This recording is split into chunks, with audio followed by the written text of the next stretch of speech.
China is softening tone with India. China supports the designation of TRF as terrorist organization.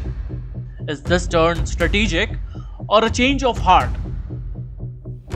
In the recent turnaround from Beijing, China has supported the US designation of the Resistance Front TRF as a terrorist organization. TRF is a Lashkar-e-Taiba proxy which is responsible for the Pahalgam terrorist attack that killed 26 civilians in April this year. Historically, China has blocked similar terror listings at the UN Security Council, often shielding Pakistan-based groups. This shift suggests Beijing is now willing to align with India's security concerns, at least symbolically. Just days ago, China publicly backed Russia's proposal to revive the RIC Troika, a trilateral format that has been dormant since the Galwan Valley clash in 2020. Chinese Foreign Ministry spokesperson Lin Jian emphasized that cooperation among the three powers would help uphold peace, security, and stability. 中俄印合作不仅符合三国的自身利益，也有利于地区乃至全球和平、安全、稳定与进步。中方愿同俄印双方就推进中俄印合作保持沟通。However, India remains cautious.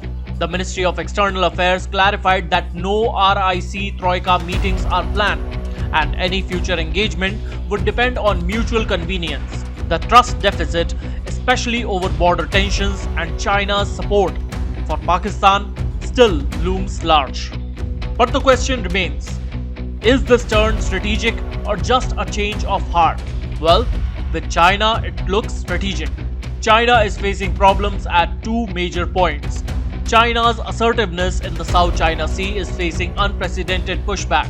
Japan is exporting Abu Kuma class destroyers to the Philippines, marking a historic defense shift. Taiwan and Philippines are conducting joint patrols and strategic dialogues, despite Manila's official adherence to the One China policy.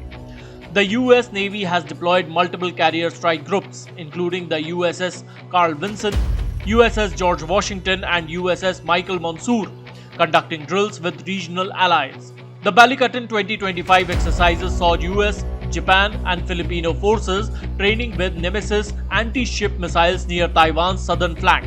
And China's response? A series of PLA maritime and air drills. But these have done little to deter the growing coalition of Indo-Pacific democracies. Second, China's flagship Belt and Road Project, the China-Pakistan Economic Corridor (CPEC), is facing serious setbacks.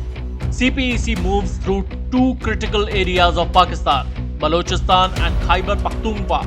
Both of these areas are witnessing rising insurgency, with attacks on Chinese nationals and infrastructure. The Baloch Liberation Army (BLA) and other groups have targeted CPEC sites, viewing them as symbols of exploitation. The Gwadar port, once hailed as the Singapore of the future, remains underdeveloped and plagued by power shortages. The TTP's expansion into Balochistan has further complicated the security matrix, threatening both Chinese investment and Pakistan's internal stability. These challenges have made China's position in Pakistan increasingly fragile, forcing it to seek regional legitimacy and support. Now, why the Troika matters to China?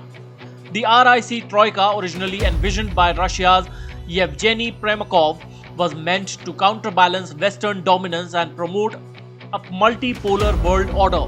For China, reviving this format serves multiple purposes: offset US influence in the Indo-Pacific and South Asia, re-engage India to dilute its growing alignment with the Quad and Western powers, strengthen ties with Russia, especially as Beijing continues to support Moscow's position in Ukraine. If successful, a revamped RIC could challenge the US-led global architecture, especially in the forums like BRICS, SCO, Quad, and the UN. China's recent moves clearly are not signs of a change in ideology but rather a strategic necessity. Beijing needs India and Russia more than ever.